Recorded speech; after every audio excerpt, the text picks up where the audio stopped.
विठ्ठल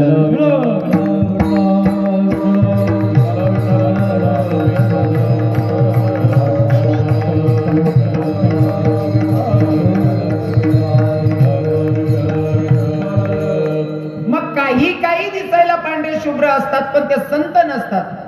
भरपूर प्रमाणात येता येते. इथं महाराज लोक आहेत, आमचे माऊली बाबा असतील, स्वामी महाराज, इकडे आमचे माऊली बाबा असतील. यांनी जर प्रमाण द्यायला सुरुवात केली या विषयावर तर एक एक जण 100 प्रमाण देऊ शकतस. हो, पण मला सांगायला आवडेल की भैया वरपंखी परमार्थ असेल तर तिथं कुठेतरी फसगत होते. फॉर एक्झाम्पल, हे ऐसे कैसे झाले हो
ऐसे कैसे झाले बंधू कर्म करुणी म्हणते साधू अंगा लावून या राख डोळे झाकून करते पाप. त्यांना साधू म्हणायचं का?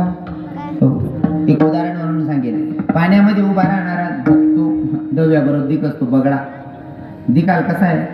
पांढरा शुभ्र, दिसायला पांढरा शुभ्र, पाण्यामध्ये उभा राहतो, एका पायावर उभा राहतो.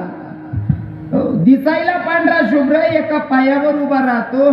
त्या कीटकांना असं वाटतं जणू काय हरिद्वारचा साधू चालेला, इतका भारी उभा राहतो तो एका पायावर. बगडा ते केले तुम्ही, पाणी मग उभा राहतो.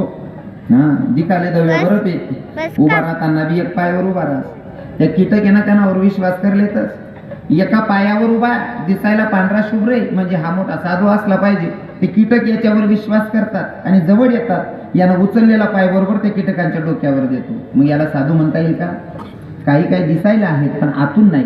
आणि सांगू का, साधूची खरी व्याख्या मी मोठ्या वक्त्याच्या मुखातून ऐकली आहे.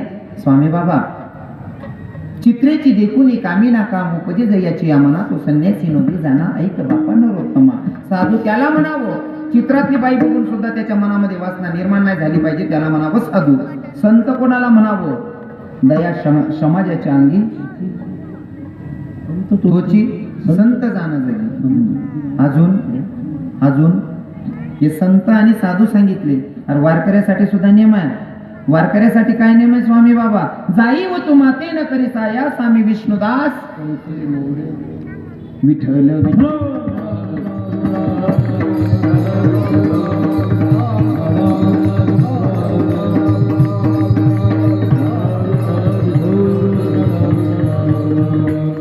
मग दिसायला पण खरा साधू नाही किंवा खरा संत नाही. आणि खरा संत जर आलाच आपल्या जीवनामध्ये तर आपली ओळखण्याची दृष्टी आहे का? कारण कधी कधी असं होतं, मोटरसायकलवर जाणारा बहीण आणि भाऊ असतो, पण ज्याच्या नजरेत पाप असतं तर तो लफडावाला म्हणे विठ्ठल विठ्ठल.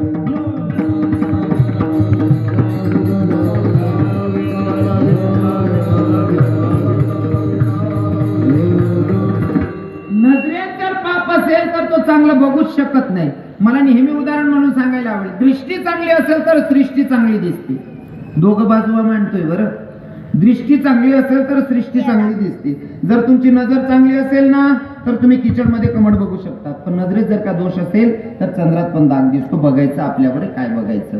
एकीकडे सांगितलं तुम्हाला, पण इकडे आता खरा साधू जर भेटलाच, खरा संत जर आपल्या जीवनात आलाच तर ते संत आपल्याकडनं ओळखू येतील का, हा प्रश्न आहे. कारण माऊली बाबा, साधारण कीर्तनकार लोकांकडनं ओळखू येत नाही तर खरा संत कधी ओळखणार आहे? साधा कीर्तनकार ओळखू येत नाही तर खरा संत कधी ओळखणार आहे? विनोदात सांगेल पण माझा अनुभव मांडेल, ऐका. एका ठिकाणी कार्यक्रमाला जातो, तो कार्यक्रमाला जाताना एक दादाने मला बघितलं आणि बघितल्याच्या नंतर माझ्या जवळ आला. मला म्हणला तुम्ही रवी किरण महाराजच आहात का? म्हणलं हो दादा, मी तुम्हाला यूट्यूबला बघतो, तुमचे कीर्तनालाही आवडतात, मी लाईक करतो. म्हणलं धन्यवाद. कीर्तनाला तुम्हाला म्हणे लाईक करतो, पण वायबर घेतो म्हणा.